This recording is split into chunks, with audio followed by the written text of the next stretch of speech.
আসসালামু আলাইকুম বন্ধুরা। এই গল্পটা একটু ছোট, অনেক মজার একটা গল্প। এখানে সবগুলো পর্ব একসাথে করে দেয়া আছে।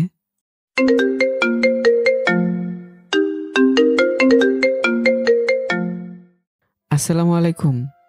দেখুন, আপনি ছেলে নাকি মেয়ে তাও জানি না। আমি ডিস্টার্ব করার জন্য ফোন দেইনি। ভুল করে আপনার নাম্বারে বিকাশে 10,000 টাকা চলে গেছে। টাকাটা ফিরিয়ে দিলে খুব উপকার হতো। আপনি চাইলে 2-3 হাজার টাকা রেখে বাকি টাকা ফেরত দিতে পারেন, কিন্তু কষ্ট করে প্লিজ পাঠিয়ে দিন। ওপাশ থেকে কিছু না বলেই আবারও ফোনটা কেটে দিল। আজব ক্যারেক্টার তো। এবার আমার একটু রাগ হলো। টাকা দেবে না ভালো কথা, সেটা মুখে বলে দিলেই পারে। এভাবে চুপ করে থাকার মানে তো কিছুই বুঝলাম না। ওহ, আপনাদের তো পরিচয় দেওয়া হলো না। আমি রিহান, ঢাকায় থাকি। ঢাকা বিশ্ববিদ্যালয়ে অনার্স চতুর্থ বর্ষে পড়াশোনা করছি। বাবা মায়ের একমাত্র সন্তান, তাই আদরে একটা বাদর হয়ে উঠেছি। বাবা ছোটোখাটো একটা ব্যবসা করে, ঢাকায় নিজেদের একটা বাড়ি আছে, আর মা হাউসওয়াইফ। এখন এতটুকু জানলেই চলবে। আপনাদের আমার পরিচয় দিতেই দেখি ফোনে একটা টুম করে SMS আসলো। SMS ওপেন করেই দেখি বিকাশ থেকে SMS, 10,000 টাকা রিসিপ্ট। তার মানে ব্যক্তিটি টাকা ফেরত দিয়েছে। আমি অনেকটা অবাক হলাম। আজকের যুগে এরকম মানুষ আছে, এক টাকাও নেয়নি, সব টাকা ফেরত দিল। লোকটা অনেক ইন্টারেস্টিং মনে হলো। ভাবলাম একটা ধন্যবাদ তো পাওয়াই উচিত। তাই আমি তার নাম্বার আবারও ডায়াল করলাম। ফোন বাজতে কিছুক্ষণ পর কলটা রিসিভ করলো। এরপর বললাম, হায়। আবারও ডিস্টার্ব করলাম। ওপাশ থেকে কোনো কথাই আসছে না। আপনাকে অনেক ধন্যবাদ টাকাটা ফিরিয়ে দেওয়ার জন্য। আপনি চাইলে কিছু টাকা রেখে ফেরত দিতে পারতেন। এবারও কোনো কথা আসছে না ওপাশ থেকে। আপনি কি কিছুই বলবেন না? ওপাশ থেকে আবারও নিস্তবতা। এভাবে কিছুক্ষণ থাকার পর কলটা কেটে দেয়। আজব তো, কীরকম মানুষ এটা। ফোনটা কেটে দেওয়ার পর আমি একরকম হতভম্ব হয়ে বসে আছি। ছেলে নাকি মেয়ে জানি না, যেই হোক না কেন এরকম আচরণ করবে ভাবিনি। টাকা ফেরত দিয়েছে, তো সে একটা কথা বললো না। একটা ঠিক আছে বা একটা ওকে বললেও তো হয়। মনে মনে কেমন জানি কৌতূহল কাজ করছিল। কেমন হতে পারে এই মানুষটা, কেন কিছু বললো না? যাই হোক, টাকাটা আমার বন্ধুকে পাঠিয়ে দিয়ে আমি বাসায় চলে গেলাম। তারপর ফ্রেশ হয়ে খাওয়া দাওয়া করে দুপুরে একটা ঘুম দিলাম। এক ঘুমে সন্ধ্যা হয়ে গেছে। ঘুম থেকে উঠে ফ্রেশ হয়ে একটু ফোন টিপছিলাম। রাত 9টার দিকে নিচে থেকে মায়ের ডাক। রিহান, খাবার রেডি, নিচে আয় বাবা। আমি ফোনটা টেবিলে রেখে নিচে নামলাম। ডাইনিং টেবিল আব্বু বসে আছে। আম্মু খাবার রেডি করছে। গরম ধোয়াটা ভাতের গন্ধে মেজাজটাই ভালো হয়ে গেল। কি আম্মু, আজকে তো বেশ আয়োজন মনে হচ্ছে। সব তোর পছন্দের। এমনি ভাবলাম আজকে তোর পছন্দের কিছু রান্না করি তাই। থ্যাংক ইউ আম্মু, বলে আমি আম্মুকে জড়িয়ে ধরলাম। আব্বু হঠাৎ করে বলল, বাব্বা, মা ছেলে একে অন্যকে খুশি রাখবে আর আমি শুধু টাকাটা দেব, তাই না? হ্যাঁ আব্বু, আপনি তো আমাদের ফাইন্যান্স ম্যানেজার, আপনাকে ছাড়া তো সংসারই চলে না। তাই না? তা পড়াশোনা কেমন চলছে? সারাদিন তো দেখি ফোন নিয়ে ব্যস্ত। আব্বু পড়াশোনা খারাপ করছে না, গ্রুপে স্টাডি, নোটস সবই চলছে। একটু সিরিয়াস হ বাবা। আমি সিরিয়াসই আছি আব্বু। আসলে আজ একটা ঝামেলা হয়েছিল, তাই একটু চিন্তিত ছিলাম। কি ঝামেলা? আমার বন্ধুকে বিকাশে টাকা দিতে গিয়ে ভুল করে 10,000 টাকা অন্য একটা নাম্বারে পাঠিয়ে ফেলেছিলাম। পরে আল্লাহর রহমতে লোকটা পুরো টাকা ফেরত দিয়েছে। কি বলছিস? 10,000? ভাগ্যিস ভালো মানুষটার হাতে পড়েছিল, না হলে তো গেল টাকা। আল্লাহ ওনাকে ভালো রাখো। এমন মানুষ এখন আর কই? কিন্তু একটা মজার ব্যাপার কি জানো, আমি এতবার ফোন করে টাকা চাইলাম, আরও কথা বললাম, কিন্তু ওই লোকটা ফোনে একবারও কিছুই বলল না, একটা কথাও না, শুধু টাকাটা পাঠিয়ে দিল। হয়তো ভালো কাজ করে প্রচার করতে চায় না। অথবা হয়তো ভয় পেয়েছে যেন ঝামেলায় না পড়ে। কে জানে। তবে জানি না কেন মানুষটার ব্যাপারে কেমন জানি একটা কৌতূহল কাজ করছে। আমাদের পক্ষ হতেও একটা ধন্যবাদ দিয়ে দেশ। ওকে আম্মু। এখন বেশি কথা না বলে চুপচাপ খা। আমি খেতে খেতে মনে মনে ভাবছিলাম, কি হতে পারে এই মানুষটা, কেন একটা কথা বললো না। হয়তো কোনো গল্প লুকিয়ে আছে ওর জীবনে। খাবার খেয়ে রুমে গেলাম। রাত এখন প্রায় 10:30। ল্যাপটপে বসে অ্যাসাইনমেন্ট করছিলাম, কিন্তু মাথায় বারবার ঘুরছিল সেই অচেনা নাম্বারটা। শেষে আর থাকতে না পেরে ফোনটা হাতে নিলাম। আবার সেই নাম্বারে খুলে দেখলাম। হোয়াটসঅ্যাপে নাম্বারটা সার্চ দিলাম, আর দেখলাম একটা প্রোফাইল পিক আছে।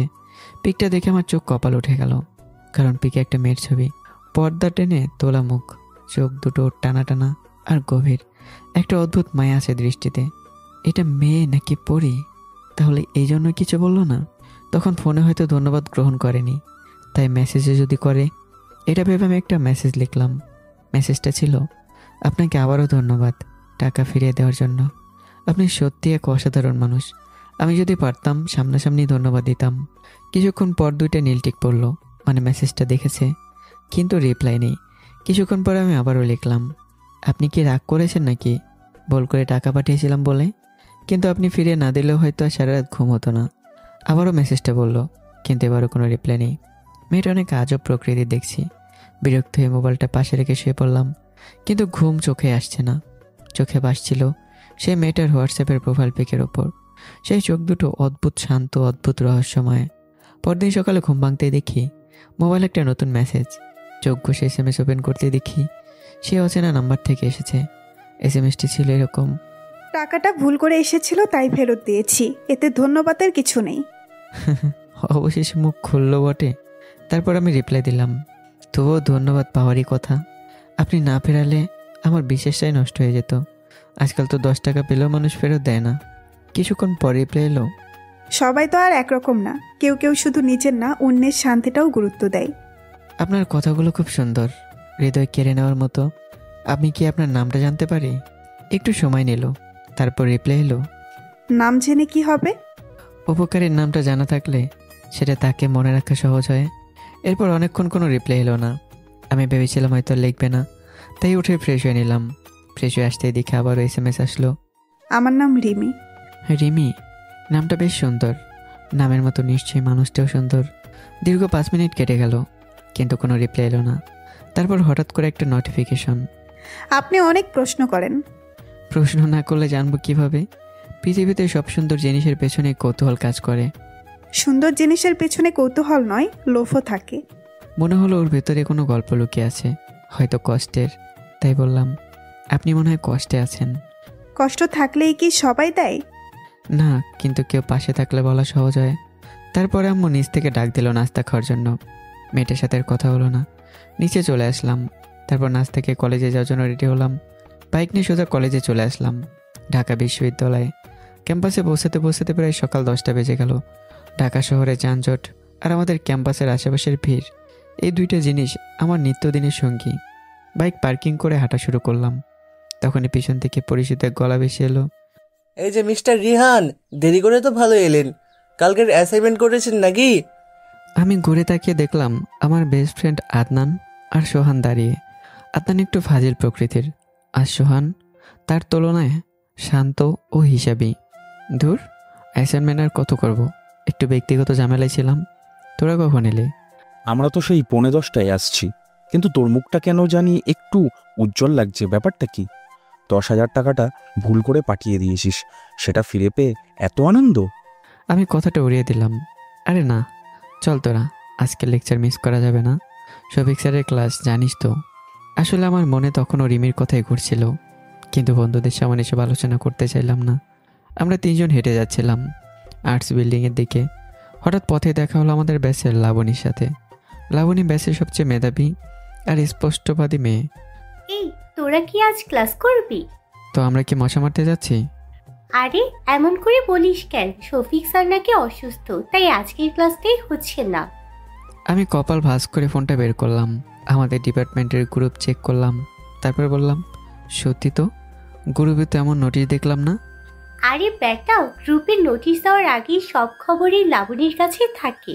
সোহান আস্তে আস্তে বলল, লাবিনু তো আমাদের ব্যাচের ল্যাবরেটরি ইনচার্জ। ঠাট্টা বাদ দে, চল ক্যান্টিনে যাই। তারপর ক্লাস বাতিল হয়। বন্ধুদের মধ্যে একটা সতেজ ভাব দেখা গেল। ক্যান্টিনে পরিচিত কোলাহল, চায়ের কাপে টুংটাং শব্দ আর বিভিন্ন দলের আড্ডা। ঢাবির ছাত্রদের কাছে এটা যেন দ্বিতীয় বাড়ি। টিএসসিতে বসে চা আর সিঙ্গারার অর্ডার দিলাম আমরা। আদনান হঠাৎ আমাকে খোঁচা দিল আর বলল, রিহান, কাল থেকে দেখি তোর ফোনটা একটু বেশি ব্যস্ত। কিসের একটু ব্যক্তিগত ঝামেলা রে বাবা? আবার সেই ভুলে টাকা চলে যাওয়া ব্যক্তিটা মেয়ে নয় তো? ঘটনাটা খুলে বল তো। আরে তেমন কিছুই না। তুই চুপ থাক। সোহান, ব্যাপারটা কি রে? কাল রিহানের থেকে 10,000 টাকা চাইতেই ও বিকাশে পাঠিয়ে দেওয়ার সিদ্ধান্ত নেয়, কিন্তু প্রথমে ভুল নম্বরে 10,000 টাকা পাঠিয়ে দেয়। কি বলিস? তারপর? তারপর আর কি, রিহান ফোন করে আর টাকাটা ফেরত চায়, কিন্তু আশ্চর্যের বিষয় হলো ওই ব্যক্তিটার সাথে সাথেই সব টাকা ফেরত পাঠিয়ে দেয়। কি বলিস, এমন মানুষও আছে? হ্যাঁ আছে। এর থেকে আরেকটা আশ্চর্যের বিষয় আছে। কি? টাকাটা ফেরত চাইতেও ও আমার সাথে একটা কথা বলেনি। ধন্যবাদ দিয়েছে, তার উত্তর দেয়নি। এখন পর্যন্ত আমি তার ভয়েস শুনিনি।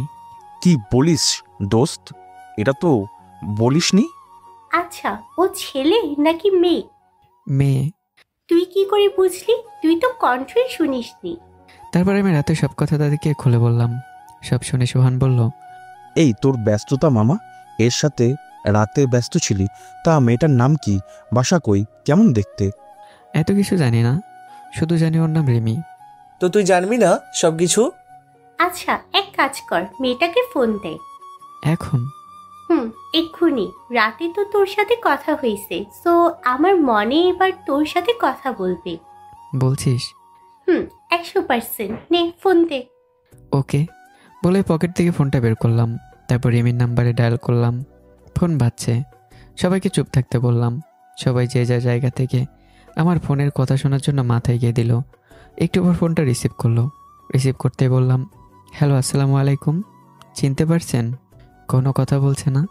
আমি রিহান, কাল রাতে হোয়াটসঅ্যাপে SMS করলাম। এবারও সে চুপ। আমার বন্ধুরা সবাই আমার দিকে তাকিয়ে আছে, আমিও তাকিয়ে আছি। তারপর আবারও বললাম, আপনি কি একটাবার আমার সাথে কথা বলবেন না? ফোনটা কানে ধরে আছি আমি। ওপাশে নিঃশব্দ, তবুও ফোন কাটা হয়নি।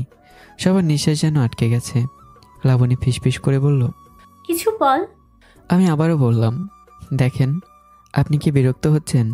তাহলে বলে দিতে পারেন, সমস্যা নেই। কিন্তু তবুও বলেন।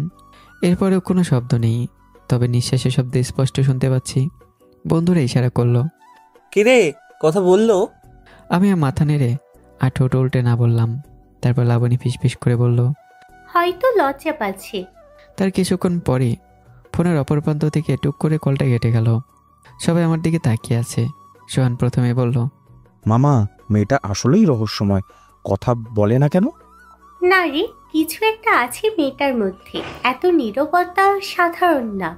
হয়তো ভয় পেয়েছে, বা হয়তো মন খারাপ ছিল। আমি চুপচাপ ফোনের স্ক্রিনের দিকে তাকিয়ে বললাম, জানি না কেন, কিন্তু মনে হলো ওর নীরবতাতেও একটা শব্দ আছে, যা শুধু আমি শুনতে পাচ্ছি। সবাই চুপ হয়ে গেল। আমি ফোনটা পকেটে রাখলাম, মুখে হালকা একটা হাসি। তারপর আবার বললাম, আচ্ছা দোস্ত, এখন তাহলে বিদায় নেই। অনেক আড্ডা হলো। আমরা ক্যান্টিন থেকে বেরিয়ে টিএসসির দিকে হাঁটা শুরু করলাম। সাবধানে যা, আর রিমির আপডেট জানাস কিন্তু। আচ্ছা জানাবো, চলি। বলেই বন্ধুদের থেকে বিদায় নিয়ে বাইক পার্কিং লটে গেলাম। বাইক স্টার্ট দিয়ে ঢাকা বিশ্ববিদ্যালয়ের গেট পার হয়ে বাড়ির পথে রওনা দিলাম। রাস্তাঘাটে তেমন ভিড় না থাকা অল্প সময়ে বাসায় পৌঁছে গেলাম। বাইকটা গ্যারেজে রেখে ঘরে ঢুকতেই মায়ের গলার আওয়াজ পেলাম। এই তো আমার ছেলে চলে এসেছে। এত তাড়াতাড়ি যে, আজকে সব ক্লাস হয়নি? আমি ড্রয়িং রুমে গিয়ে সোফায় গায়ে দিলাম আর বললাম, না মা, শফিক স্যার অসুস্থ, তাই দুপুরের ক্লাসগুলো বাতিল হয়েছে। ও, তাহলে তো ভালোই হলো, একটু বিশ্রাম নিতে পারবি। বলে আম্মু আমার পাশে বসলেন, মুখে স্নেহের হাসি। আচ্ছা যা, ফ্রেশ হয়ে আয়, খাবার রেডি করছি। আচ্ছা যাচ্ছে মা। বলে মাকে জোরে ধরে একটু আদর করে বললাম, আজ কি রান্না করেছো? খুব খিদে পেয়েছে। তোর পছন্দের মাছের ঝোল আর গরম ভাত, তাড়াতাড়ি আয়। আসছি। বলে আমি ঘরে এসে জামা কাপড় বদলে ফ্রেশ হলাম। হাত মুখ ধুয়ে টেবিলে রাখা ফোনটা হাতে নিলাম। দেখলাম রিমির কাছ থেকে একটা নতুন মেসেজ এসছে। কি করছেন? আমি অবাক হলাম। আজ আগে SMS দিল, তাই আমিও রিপ্লাই দিলাম। খাওয়ার জন্য ফ্রেশ হলাম। এখনো খাননি? না, এখনও খাইনি, তবে খাবার রেডি। আপনি খেয়েছেন? কিছুক্ষণের মধ্যে উত্তর এলো, হ্যাঁ। আমার সাথে ফোনে কথা বলতে আপনার কি কোনো সমস্যা হয়? কেন মনে হলো? না মানে আপনি তো কথা বলেন না, খালি মেসেজের উত্তর দেন। ফোনে কথা বলার চেয়ে মেসেজ করাই তো ভালো, শান্তিতে নিজের মনের কথা বলা যায়। কিন্তু আপনি তো একটা কথা বলেননি, অন্তত থ্যাঙ্কস বা ওকে তো বলতে পারতেন। এত কথা না বলে খেয়ে নিন, যান। আমি আর কিছু না বলে ফোনটা রেখে ডাইনিং টেবিলের দিকে এগিয়ে গেলাম। কিন্তু আমার মনের ভেতরে কৌতূহলটা তখনও রয়ে গেল। এই মেয়েটা কেন ফোন করলে চুপ হয়ে যায়? কেন একটা কথা বলে না? এমন কেন ওর আচরণ? সব যেন এক গভীর রহস্যে ঢাকা। আম্মু রাতের গরম গরম মাছের ঝোল দিয়ে ভাত খেয়ে ওপরে নিজের রুমে চলে এলাম। তারপর প্রতিদিনের মতো আজকেও ঘুমিয়ে নিলাম। রুমের দরজাটা বন্ধ করে ল্যাপটপ বন্ধ করলাম। এখন আর অ্যাসাইনমেন্টে মন বসবে না, আমি জানি। ফোনটা হাতে নিয়ে বিছানায় হেলান দিলাম, আর সঙ্গে সঙ্গে রিমির চ্যাট বক্স ওপেন করলাম। হাই, কি করছেন? কিছু না। আপনি? পড়া শেষ করলাম। আপনি কোন ক্লাসে পড়েন? অনার্স 4র্থ বর্ষ, ঢাকা বিশ্ববিদ্যালয়ে। আর আপনি? পড়াশোনার খুব ইচ্ছে থাকলেও পার্সোনাল সমস্যার কারণে বেশি দূর পড়তে পারিনি, তাই বাদ দিতে হয়েছে। তাই ইন্টার পাস করেছি। আপনার বাসা কোথায়? খুলনায়। আপনার জীবনের অনেক রহস্যময় গল্প আছে, তাই না? প্রায় 5 মিনিট পর রিপ্লাই এলো। কার জীবনে নেই? আপনিও তো সব কথা বলতে পারেননি কাউকে, তাই না? হয়তো কিছুটা সত্য। আমার কাছে এটাকে গল্প নয়, এটাকে জীবন বলা হয়। আপনি অকারণে সব কিছুকে জটিল করছেন। জটিলতা তো আপনিই তৈরি করেছেন। একটা মানুষ ফোন ধরলেও কেন একটা কথা বলবে না? কারণটা কি আমি জানতে পারি না? অনেকক্ষণ কোনো উত্তর এলো না। আমি অপেক্ষা করছিলাম, হয়তো ভাবছে কি উত্তর দেবে। আমি চাই না কারণটা বলতে। শুনতে চাই প্লিজ। আপনার কণ্ঠ শোনার আমার খুব ইচ্ছে, একবার প্লিজ। শুনতে হবে না, বাই। হয়তো রাগ করেছে, তাই ফোন পাশে রেখেই আমি শুয়ে পড়লাম। কিন্তু ঘুম কিছুতেই ধরছে না, তাই আবারও নির্লজ্জের মতো SMS করলাম। আপনি কি রাগ করেছেন আমার কথায়? 10 মিনিট পর চেক করে দেখলাম সিন করেছে ঠিকই, কিন্তু রিপ্লাই করেনি। তাই বিরক্ত হয়ে ঘুমিয়ে পড়লাম। রাতে তৃষ্ণায় ঘুম ভেঙে গেল, তাই ঘুম থেকে উঠেই নিচে ফ্রিজ থেকে পানি পান করে আবারও রুমে আসলাম। টাইম দেখার জন্য ফোনের স্ক্রিন জ্বালিয়ে দেখি ঘড়িতে তখন রাত 3টা বেজে 22 মিনিট। সঙ্গে সঙ্গে চোখ আটকে গেল রিমির চ্যাট বক্সে। একটা নয়, বেশ কয়েকটি মেসেজ এসে জমে আছে। সবকটি মিলে একটা বড় SMS হয়ে গেছে।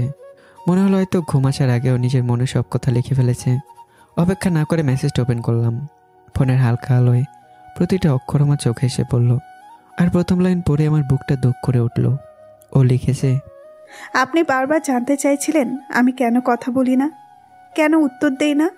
সত্যিটা বলতেই আমার ভয় হচ্ছিল, কিন্তু আপনার কৌতূহল আমাকে ঘুমাতে দেয়নি, তাই আর লুকিয়ে রাখতে পারলাম না। হ্যাঁ, আমি কথা বলি না, কারণ আমি বোবা মেয়ে। আমি কথা বলতে পারি না, জন্ম থেকেই পারি না। ফোনে নীরব থাকার কারণ এটা নয় যে আমি আপনার উপর রাগ করেছি বা আপনাকে বিরক্তকর মনে করি। কারণ হলো আমি উত্তর দিতে পারি না। আপনি যতবার কল করেছেন ততবারই আমার কষ্ট হয়েছে, কারণ আমি জানি আপনি অপেক্ষা করছেন একটা শব্দের জন্য, আর আমি সেই শব্দটা দিতে অক্ষম। আমার নীরবতা ভেঙে বলার সাধ্য আমার নেই। আমার জীবনে হয়তো রহস্য নেই, আছে কেবল কঠিন বাস্তবতা। মানুষ যখন বোঝে আমি বোবা, তখন তাদের চোখ বদলে যায়। কেউ করুণা করে, কেউ বা দূরে সরে যায়। পড়াশোনা ছাড়ার কারণটাও একই। কলেজে ক্লাসে সবাই আমাকে অদ্ভুত চোখে দেখত। আমার নীরবতা যেন তাদের কাছে একটা বোঝা ছিল। বাবা মা ছাড়া পৃথিবীর খুব কম মানুষই আছে যারা এই নীরবতাকে স্বাভাবিকভাবে মেনে নিতে পারে। এখন আপনি সব জানেন, হয়তো আপনিও আমার থেকে দূরে চলে যাবেন। আমি আপনাকে আর বিরক্ত করব না। ভালো থাকবেন। আল্লাহ হাফেজ। মেসেজটা পড়া শেষ করে আমি হতভম্ব হয়ে বসে রইলাম। ঘরের নীরবতা যেন আমাকে গিলে খাচ্ছিল। বোবা, সে কথা বলতে পারে না, এই কারণেই সে ফোনে একটা কথা বলেনি। আমার মনের ভেতর এতক্ষণ ধরে যে কৌতূহল কাজ করছিল, তাই এক নিমিষে চূর্ণ বিচূর্ণ হয়ে গেল। তার জায়গায় এলো এক গভীর অনুশোচনা। আমি বোকার মতো তার নীরবতাকে ধরে নিয়েছি তার অহংকার বা আজব স্বভাব, অথচ এর পেছনে লুকিয়ে ছিল এত বড় একটা কষ্ট। আমার মনে পড়লো TSCর ক্যান্টিনে বন্ধুদের সামনে লাবণী যখন ফিসফিস করে বলছিল হয়তো লজ্জা পাচ্ছে, তখন আমি নিজে ভেসেছিলাম। আমার সেই হাসি, সেই কৌতূহল এখন কাটার মতো বেঁধতে লাগলো। আমি কতবার তাকে জিজ্ঞাসা করেছি কথা বলছেন না কেন। তার প্রতিটা প্রশ্নই যেন এখন আমার দিকে এসে উপহাস করছে। সারা রাত আমার আর ঘুম হলো না। আমি উঠে বসলাম, বালিশে হেলান দিয়ে বারবার মেসেজটা পড়ছিলাম। রিমি নামের মেয়েটা জীবনে কত কঠিন পথ পার করছে, আর আমি তার কষ্টের কারণ না জানি তাকে ভুল বুঝেছি। তার অসহায় নীরবতাকে আমি সামান্য কথোপকথনের প্রত্যাশায় বিরক্ত করেছি। মনে মনে নিজের উপর খুব গিল্টি ফিল হচ্ছিল। কিভাবে আমি এই মানুষটিকে একটা ধন্যবাদ দিয়ে শান্তিতে থাকতে পারবো? তার নীরবতার বিপরীতে এবার আমি আমার সব অনুভূতি উজাড় করে দেব। দ্রুত হাতে তার রিপ্লাই টাইপ করতে শুরু করলাম। রিমি, আপনার মেসেজটা পড়ে আমি স্তব্ধ হয়ে গেছি। এই গভীর রাতে আপনার SMS-এ আমার ঘুম কেড়ে নিয়েছে, কিন্তু এর উত্তর না দিয়ে আমি আর থাকতে পারলাম না। প্রথমে একটা কথা বলি, আমার সব কৌতূহল, আমার বিরক্তি, সব কিছুর জন্য আমি ক্ষমা প্রার্থী। প্লিজ আমাকে ক্ষমা করুন। আমি জানতাম না আপনার নীরবতার পেছনে এত বড় একটা কষ্ট লুকিয়ে আছে। আমি ভেবেছিলাম হয়তো আপনি অহংকারী বা অদ্ভুত স্বভাবের, কিন্তু এখন বুঝতে পারছি আপনার নীরবতা আপনার ইচ্ছার প্রকাশ ছিল না, ছিল পরিস্থিতির কঠিন বাস্তবতা। আমার অজ্ঞতার জন্য আমি লজ্জিত। আপনি জিজ্ঞাসা করলেন না আমি দূরে সরে যাব, কখনোই না। বরং এখন মনে হচ্ছে আপনাকে জানার প্রবণতা আরও বেশি হয়ে গেছে। আপনি মুখ ফুটে কিছু বলতে পারেননি ঠিকই, কিন্তু আপনার লেখা প্রতিটা শব্দে আপনার আত্মা কথা বলেছে, আর সেই কথাগুলো খুবই স্পষ্ট আর খুবই সুন্দর। প্লিজ আমার কথায় রাগ করবেন না। আমি আপনার পাশে থাকতে চাই বন্ধু হিসেবে। আমি আপনার কাছ থেকে দূরে যাওয়ার জন্য এই কথাগুলো শুনিনি, বরং কাছে আসার জন্যই শুনেছি।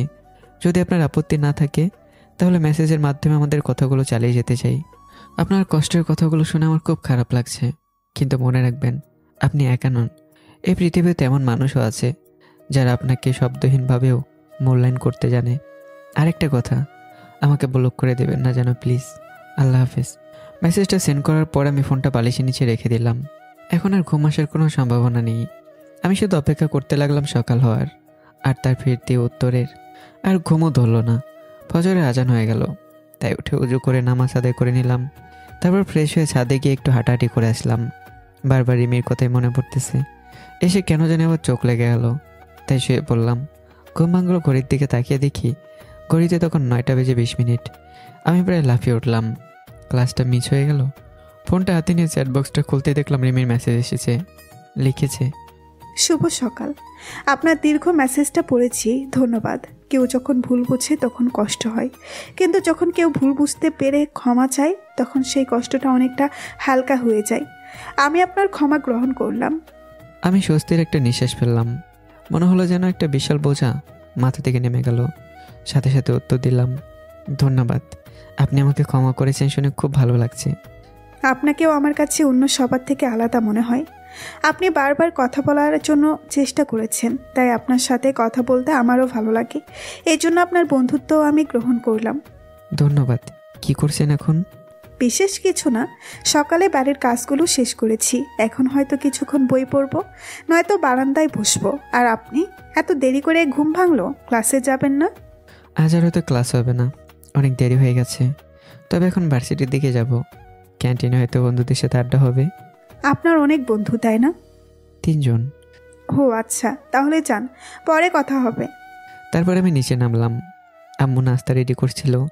আমাকে দেখে আম্মু বলে উঠলো, এত দেরি করে ঘুম থেকে উঠলি যে, শরীর খারাপ নাকি? না আম্মু, আসলে অ্যাসাইনমেন্টের কাজ করছিলাম কাল রাতে, তো তাই একটু দেরি হয়েছে।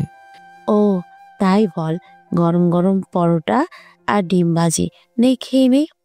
নাস্তার টেবিলে আব্বু তখন পেপার পড়ছিল। আমাকে দেখে বলল, কিরে, মন খারাপ নাকি? আমি একটু ইতস্তত বোধ করলাম। কই না তো আব্বু। ওই মেয়েটার আর খোঁজ পাইছিস? হ্যাঁ আম্মু, আসলে আমরা মেয়েটাকে ভুল বুঝেছি। মানে? মানে মেয়েটি জন্ম থেকে কথা বলতে পারে না, ও বোবা। আব্বু আম্মু দুজনেই চমকে উঠলেন। তারপর বললেন, কি বলিস? আরে কত কষ্ট নিয়েই না মেয়েটা বাঁচছে। হ্যাঁ, আর আমরা ভেবেছিলাম ওর অনেক অহংকার আর দেমাগ। মেয়েটার নাম কি? রিমি। খুব সুন্দর নাম তো। হুম। নে খেয়ে নে, মন খারাপ করিস না। নাস্তা শেষ করে আম্মুকে বললাম, আম্মু আমি বের হচ্ছি। সাবধানে যাস বাবা। বলে বাইক নিয়ে চলে আসলাম। বাইক পার্কিংয়ে রেখে ক্যান্টিনের দিকে যেতেই আদনান আর সোহান ছুটে এলো। কিরে, তোরা ক্লাসে যাসনি? তোকে ছাড়া কখনো গেছি? এখন তো আর ক্লাসে যাওয়া যাবে না, সময় পার হয়ে গেছে। তাহলে চল ক্যান্টিনে যাই। না, ক্যাম্পাসে থাকি আজ।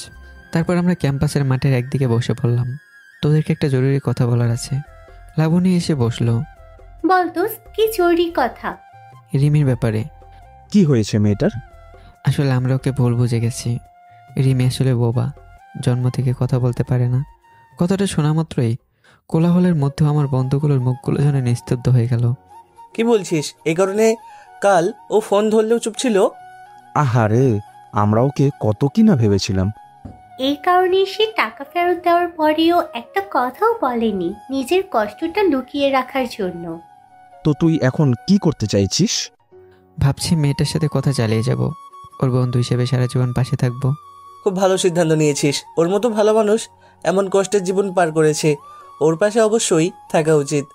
এভাবে তাদের সাথে আরও কিছুক্ষণ আড্ডা দিয়ে একটু ঘোরাঘুরি করে দুপুরে বাসায় চলে আসলাম। তারপর আমি বাইকটা গ্যারেজে রেখে দরজায় কলিং বেল বাজাতেই আম্মু এসে দরজা খুলে দিল। হাই আম্মু। কি ব্যাপার, আজকে অনেক খুশি মনে হচ্ছে। কই না তো, আমি তো স্বাভাবিকই আছি। আচ্ছা উপরে যা, ফ্রেশ হয়ে আয়, আমি খাবার রেডি করছি। তোরা আব্বু কিছুক্ষণের মধ্যে চলে আসবে। ওকে আম্মু। বলে আমি রুমে এসে জামা কাপড় বদলে ফ্রেশ হলাম। হাত মুখ ধুয়ে ফোনটা হাতে নিলাম। দেখলাম রিমি কিছুক্ষণ আগে উত্তর দিয়েছিল। ও আচ্ছা, তাহলে যান, পরে কথা হবে। আমি আর অপেক্ষা না করে আবারও লিখলাম, হাই রিমি, আমি বাসায় এসেছি। রিমি সাথে সাথে উত্তর দিল, ও আচ্ছা, খাবার খাইছেন? না, আম্মু রেডি করছে। আপনি খেয়েছেন? না, একটু পর খাবো। ও আচ্ছা। আচ্ছা, আপনার বাসা তো খুলনাতে, তাই না? তো খুলনা শহরটা কেমন? ছোট শহর ও অনেক শান্ত। ঢাকার মতো এত কোলাহল নেই, তবে নদী আর রূপসা ব্রিজ আমার খুব প্রিয়। শুনে মনে হচ্ছে তোমার জীবনে নদীর মতোই গভীরতা আর শান্ত একটা সৌন্দর্য আছে। রিমি, তোমার প্রোফাইল পিকচারটা দেখলাম, তুমি অনেক সুন্দর। রিমি প্রায় 10 মিনিট পর রিপ্লাই দিল, সুন্দর দৃষ্টি দিয়ে দেখলে সবাই সুন্দর। আপনার দৃষ্টি সুন্দর, তাই হয়তো সুন্দর লাগছে। আপনি কিভাবে মন কেড়ে নেওয়ার মতো কথা বলেন? কথা তো বলতেই পারি না, মন কেড়ে নেওয়ার মতো হওয়া তো দূরে থাক। মনের ইচ্ছেগুলো প্রকাশের মাধ্যম শুধু কথা বলায় নয়, আরও অনেক মাধ্যম আছে, এটা মনে রাখবেন। আপনিও অনেক সুন্দর করে কথা বলেন। Thank you. আচ্ছা, যদি আপত্তি না থাকে আমি আপনার পুরো পিক দেখতে চাই, খুব ইচ্ছে করছে। সরি রিহান, এই অনুরোধ আমি রাখতে পারবো না এখনই। আচ্ছা ঠিক আছে, আপনার ইচ্ছের বিরুদ্ধে কিছু করব না, যখন ইচ্ছে হয় দিয়েন। আচ্ছা যান, খেয়ে আসেন, খাওয়ার সময় পার হয়ে যাচ্ছে। আপনিও। বলেই নিচে খাবার খেতে চলে গেলাম। সেদিনের পর থেকে আমাদের মেসেজ চলতে থাকে। রিমি আমার জীবনের এক অবিচ্ছেদ্য অংশ হয়ে উঠল। ওর নীরবতা যেমন রহস্যময় ছিল, তেমনই ওর লেখা প্রতিটি শব্দ ছিল গভীর অনুভূতিতে ভরা। আমাদের বন্ধুত্ব কেবল মেসেজেই সীমাবদ্ধ ছিল না। মাঝে মাঝে আমি রিমিকে ফোন করতাম। ও নীরব থাকতো ঠিকই, কিন্তু আমি তাকে কবিতা বলে শোনাতাম, আর ও নীরবতায় আমি অনুভব করতাম। ওর প্রতিটা নিঃশ্বাসের শব্দ শুনতে পেতাম। আমি ওকে সারাদিনের ঘটনা খুলে বলতাম, আর রিমিও আমাকে তার সাথে সারাদিনের ঘটনা খুলে বলতো। আমি প্রায় প্রতি মাসেই একবার করে ওকে ছবি পাঠানোর অনুরোধ করতাম, কিন্তু প্রতিবারই রিমির উত্তর না থাকতো, আর বলতো ভাগ্যে থাকলে সরাসরি দেখা হবে। এভাবেই দেখতে দেখতে কেটে গেল অনার্স এবং মাস্টার্সের শেষ 2 বছর। ঢাকা বিশ্ববিদ্যালয়ে আমার পড়াশোনার জীবন শেষ হলো। বন্ধুদের কাছ থেকে বিদায় নিয়ে এবার আমার নতুন পথে হাঁটার পালা, মানে চাকরির জীবন। পড়াশোনা শেষ করার 3 মাস পরেই আমার ভূমি অফিসে একটা সরকারি চাকরি হয়ে গেল। আনন্দে আত্মহারা হয়ে আব্বু আম্মুকে জানালাম। আব্বু বলল, বাহ, আমার ছেলে শেষমেশে পেরেছে। বলে আব্বু আমার কপালে চুমু খেল। আম্মু অনেক খুশি। তারপর আব্বু আমাকে বলল, রিহান দেখ তো পোস্টিং কোথায়। আমি দ্রুত পোস্টিংয়ের জায়গাটা দেখলাম, আর তা দেখে আমার চোখ কপালে উঠল, কারণ পোস্টিংটা আমার খুলনায় পড়েছে। আমার রিয়াকশন দেখে আব্বু বলল, কোথায় পড়েছে? আব্বু, খুলনায়। কি, এত দূর? তুই একা একা কিভাবে থাকবি? তোকে তো কখনো ঢাকার বাইরে কখনো যেতে দেয়নি, তুই ওখানে থাকতে পারবি না। না না, এই চাকরি তোর করতে হবে না। প্রথমে খুশি হলেও আব্বুর কথা শুনে আমার মনটা খারাপ হয়ে গেল। আমার চোখ কপালে ওঠার অন্য কারণ ছিল খুলনা, যেখানে রিমি থাকে। এই সুযোগটা হাতছাড়া করতে চাই না, কিন্তু আব্বুকে তো সরাসরি বলতে পারলাম না। তাই আমি আব্বুর হাতটা ধরে বসলাম। আব্বু, এভাবে বলছো কেন? তুমি আমার উপর বিশ্বাস রাখো না? আমি তো আর ছোটটা নেই, এটা সরকারি চাকরি আব্বু, এমন সুযোগ সহজে আসে না। আর দূরে গেলেই কি, তোমাদের থেকে কি দূরে চলে যাব? আমি তো প্রতি মাসে ছুটি পাবো, মাঝে মাঝে চলে আসবো। আম্মু একে এসে আমার মাথায় হাত বুলিয়ে দিলেন আর বললেন, সেটা না, কিন্তু তোর বাবা তোকে নিয়ে চিন্তা করছে। একা একা নতুন জায়গায় গিয়ে যদি কষ্ট হয়, তাছাড়া আমরা তো কখনো তোকে। আমি আম্মুর দিকে তাকিয়ে বললাম, কষ্ট হবে না আম্মু, নতুন পরিবেশ, নতুন চ্যালেঞ্জ। আর তোমরা তো জানো আমি চ্যালেঞ্জ নিতে অনেক পছন্দ করি। আমি সব সামলে নিতে পারবো। আর তোমাদের দোয়া তো সবসময় আমার জন্য আছেই, তাই না? আমার কিচ্ছু হবে না, দেখবে আমি ঠিক গুছিয়ে নেব। বাবা কিছুক্ষণ চুপ করে রইলেন, তার চোখে দ্বিধা আর স্নেহের মিশ্রণ। অবশেষে দীর্ঘশ্বাস ফেলে বললেন, তোর সাথে কথাই পারবো না, ঠিক আছে? যখন তোর এতটা ইচ্ছে তাহলে যা, কিন্তু একটা কথা মনে রাখিস, নিজের খেয়াল রাখবি আর রোজ নিয়ম করে ফোন করবি। কোনো সমস্যা হলে সঙ্গে সঙ্গে জানাবি। কখন যাবি? আগামীকাল সকালে ট্রেনে। ঠিক আছে। আগামীকাল সকালে ট্রেনে। তারপর রাতে খাওয়া দাওয়ার পর আমি খুলনা যাওয়ার জন্য ব্যাগ গোছালাম।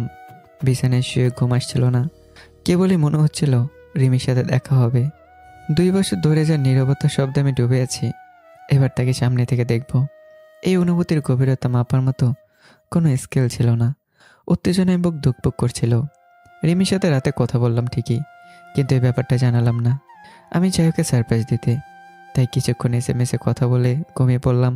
সকালবেলা ভোরের আলো সবেমাত্র ফুটেছে। আম্মু আমার জন্য অনেক প্রকার খাবার দিছিল। খাওয়া দাওয়া সেরে রেডি হয়ে আম্মুর কাছে গেলাম। আম্মু চোখ ছলছল করছে। আমি আম্মুকে জড়িয়ে ধরেই বললাম, কাঁদছো কেন আম্মু? তুমি তো এখনই ইমোশনাল হয়ে গেলে। আমি তো প্রতি মাসে আসবো, তোমার এতে রান্না মিস করবো খুব। আসি, আর চিন্তা করো না। আম্মু আমার কপালে একটা গভীর চুমুকে দিলেন, তারপর বললেন, নিজের যত্ন নিস রিহান। আর এইখানে কিছু খাবার আছে, রাস্তায় ক্ষুধা লাগলে খেয়ে নিস বাবা। একেই বলে মা। সন্তানকে উজাড় করে দিলেও তাদের মন ভরে না। আবার এসব কেন আম্মু? ভালো থেকো। এরপর আব্বুর সাথে বাইকে করে স্টেশনের দিকে রওনা হলাম। স্টেশন পর্যন্ত আব্বুর কোনো কথা বললো না, কেবল আমার খাতে হাত রেখে চুপচাপ হেঁটে চললেন। ট্রেনে উঠে সিটে বসে পড়লাম। আব্বু জানালা দিয়ে আমার দিকে তাকিয়ে আছেন।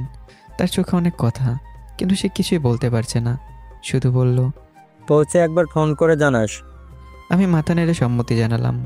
গাড়ির বাঁশি বাজলো, ট্রেন চলতে শুরু করলো। আব্বু চেহারা ধীরে ধীরে দৃষ্টির আড়াল হয়ে গেল। ট্রেনের জানালার পাশে বসে বাড়ির দিকে তাকিয়ে রইলাম। এক নতুন গন্তব্য, নতুন পথ। ট্রেনের ভিতরে শব্দ, হুইসেল আর চাকার একটানা সুর, সব মিলে কোনোরকম ভালো লাগা কাজ করছিল। মনে হচ্ছিল জীবনের একটা নতুন অধ্যায় শুরু হতে চলেছে। এই যাত্রাটা শুধু একটা শহর থেকে আরেকটা শহরে যাওয়া নয়, বরং আমার স্বপ্নের দিকে এগিয়ে যাওয়া। ট্রেন চলতে শুরু করার পরই ধীরে ধীরে পরিচিত দৃশ্যগুলো পেছনে ফেলে আসতে থাকলো। গ্রামের সবুজ ক্ষেত, ছোট ছোট ঘরবাড়ি, পুকুর আর তাল গাছের সারি, একটার পর একটা দৃশ্য চোখের সামনে দিয়ে দ্রুত সরে যাচ্ছিল। আব্বু আম্মুর মুখটা বারবার মনে পড়ছিল। তখনই আমার পাশে একজন মধ্যবয়সী ভদ্রলোক বসেছিলেন, যিনি কিছুক্ষণের মধ্যেই তার ব্যাগ থেকে বই বের করে পড়তে শুরু করলেন। আমি আমার ফোনে রিমির মেসেজগুলো আরেকবার পড়লাম। ট্রেন যখন একটা ছোট স্টেশনে থামলো, তখন হকাররা গরম চা, সিঙ্গারা আর পেয়ারে নিয়ে হাঁক দিতে শুরু করলো। আমি জানালা দিয়ে হাত বাড়িয়ে চা নিলাম। চার কাপে চুমুক দিতে দিতেই মনে হলো এই মুহূর্তগুলো খুব সতেজ আর প্রাণবন্ত। হঠাৎ আব্বু আম্মুর দেওয়া খাবারের কথা মনে পড়লো। ব্যাগ থেকে টিফিন বক্স বের করলাম। আম্মু নিজের হাতে আমার পছন্দের ভাজি আর পরোটা বানিয়ে দিয়েছেন। খাবারের স্বাদ নিতে নিতে হঠাৎ দেখলাম পাশে বসা ভদ্রলোক বইটা রেখে আমার দিকে মুচকে হাসলেন। একাকী এই জার্নিতে মায়ের হাতে রান্না সত্যিই দারুণ সঙ্গী, তাই না? ঠিক বলেছেন আঙ্কেল। যতই বড় হই না কেন, মায়ের হাতে রান্নার টানটা কিছুতেই কাটে না। অবশ্যই। তুমি কোথায় যাচ্ছ? খুলনা যাচ্ছে নতুন একটা সরকারি চাকরি নিয়ে। বাহ, খুব ভালো খবর। শুভকামনা রইল। আমার বাড়িও খুলনায়। ও তাই? তাহলে তো ভালোই হলো আঙ্কেল, একসাথে গল্প করতে করতে যাওয়া যাবে। হ্যাঁ, তা কোন অফিসে চাকরিটা হলো বাবা? ভূমি অফিসে আঙ্কেল। আরে বাহ, ভূমি অফিসটা তো আমার বাসার ঠিক পাশেই। বলতে পারো হেঁটে গেলে মিনিট 10 লাগে। কোন এলাকায় পোস্টিং পড়েছে? রূপসা নদীর পাশে যে গ্রাম আছে বেলফুনিয়া, ওখানেই। আমার বাড়িও তো বেলফুলিয়া। খুব শান্ত আর সুন্দর জায়গা। তুমি যখন প্রথম শুনেছো তখন হয়তো এত দূরের পোস্টিং নিয়ে একটু ঘাবড়ে গিয়েছিলে, তাই না? হ্যাঁ, আব্বু আম্মু তো প্রথমে একদম মানতেই চাচ্ছিলেন না, তবে খুলনায় যাচ্ছি শুনে মনের মধ্যে কোনোরকম উত্তেজনা কাজ করছে। কেন? সেটা সিক্রেট আঙ্কেল। কোন গার্লফ্রেন্ড? গার্লফ্রেন্ড নাকি জানি না, তবে স্পেশাল ফ্রেন্ড। তুমি যে খুলনায় আসছো মেয়েটা জানে? না আঙ্কেল, ওকে এখনো বলিনি। ও ভালো কথা। খুলনায় থাকার ব্যবস্থা কি করেছো? আসলে এখনও ঠিকঠাক কিছু ব্যবস্থা করা হয়নি। ভাবছি ওখানে গিয়ে প্রথমে একটা ম্যাচ বা হোস্টেলে উঠবো, পরে সময় নিয়ে ভালো একটা থাকার জায়গা খুঁজে নেব। একটা কথা বলি। জি প্লিজ বলেন। তুমি চাইলে আমার বাসায় থাকতে পারো। যতদিন না তুমি নিজের মতো থাকার জায়গা খুঁজে পাচ্ছ, ততদিন আমাদের কাছেই থাকো। আঙ্কেল কি বলছেন? আমি আপনার একদম অচেনা।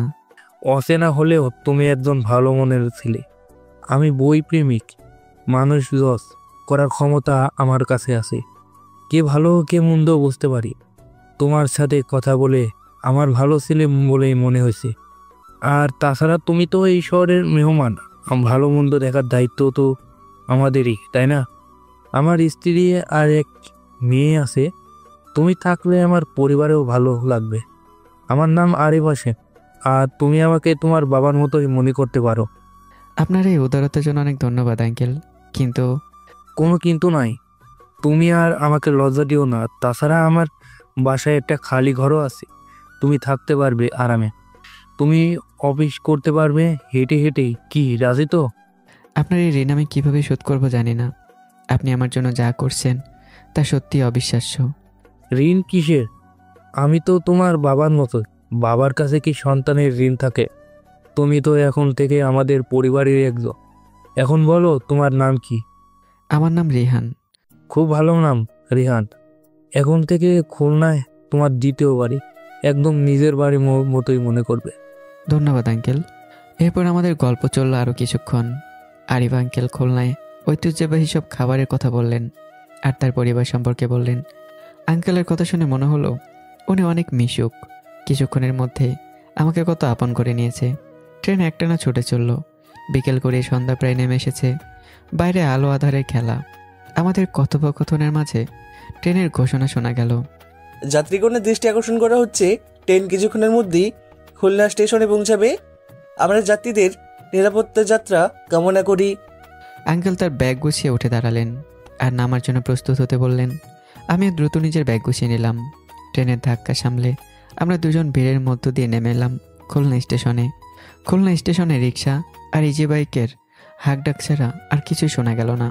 আঙ্কেল আমাকে নিয়ে একটা রিক্সা নিলেন আর বললেন, রিহান, রিক্সায় ওঠো। জি আঙ্কেল। রিক্সা চলতে শুরু করলো। শহর পেরিয়ে আমরা ধীরে ধীরে নদীর দিকে এগিয়ে চললাম। বাতাসের একটা আর্দ্র গন্ধ আর রাতের কোলাহল একটু অন্যরকম শান্ত। বেশ কিছুক্ষণ রিক্সায় চুপচাপই থাকলাম। কিছুক্ষণের মধ্যেই রিক্সা একটা ঘাটে এসে থামলো। সামনে রূপসা নদী দেখে যেন চোখ জুড়িয়ে যাওয়ার মতো। আঙ্কেল বলে উঠলেন, এই না রিহান, এইটাই আমাদের রূপসা নদী। এই নদীর পরেই আমাদের বেলফরিয়া। নদীর উপর আলো আধারের এক অদ্ভুত মায়াময় দৃশ্য। ছোট ছোট ট্রলার আর নৌকাগুলো লাইটের ঝলকে ঢেউয়ের তালে তালে দুলছে। আমি আঙ্কেলকে বললাম, রূপসা ব্রিজের এই নদীটা দেখতে খুব সুন্দর আঙ্কেল। কে একজন আমাকে এই নদী আর ব্রিজের সৌন্দর্যের কথা বলেছিল। তখন এতটা বুঝতে পারিনি, এখন বুঝছি। আঙ্কেল একটু মুচকে হাসলেন আর বললেন, এই রূপসা নদীর টানেই তো আমরা এখানেই থাকি।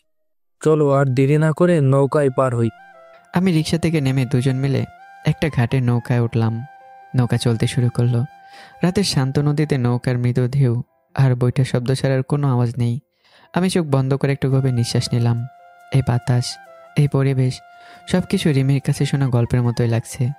নদীর উপরে পৌঁছানোর পর আবার একটা রিক্সা নিলাম। কিছুক্ষণের মধ্যেই রিক্সা আমাদের বেলফুনিয়া গ্রামে ঢুকলো। তারপর আমি বললাম, আঙ্কেল, আপনাদের গ্রামটা তো খুব শান্ত আর সুন্দর। ঢাকার মতো এত কোলাহল নেই, যেন প্রকৃতির এক শান্তির ছায়া। ঠিক বলেছো, শহরে হয়তো অনেক সুযোগ সুবিধা আছে, কিন্তু এই গ্রামের মতো শান্তি আর নির্মল বাতাসও কোথাও পাবে না। আর এই তো আমাদের বাড়ি চলে এসেছো।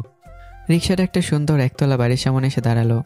গেটের সামনেই সুন্দর সব ফুলের বাগান। রিক্সা ভাড়া অবশ্য আঙ্কেলে মিটিয়ে দিল। আমি রিক্সা থেকে নামলাম। বুকটা তখন উত্তেজনায় টিপ টিপ করছে। আজ আমার সেই স্পেশাল ফ্রেন্ড, যার কণ্ঠ আমি কখনো শুনিনি, কিন্তু যার মনের কথা আমি পড়েছি, তার কথা অনেক মনে পড়ছে। আঙ্কেল কলিং বেল চাপলেন। দরজা খোলেন মধ্যবয়স্ক একজন হাসি খুশি মহিলা। নিশ্চয়ই উনি আঙ্কেলের স্ত্রী। দেখো আমাদের সাথে কে এসেছে। রিহান ভূমি অফিসে নতুন চাকরি নিয়ে খুলনায় এসেছে।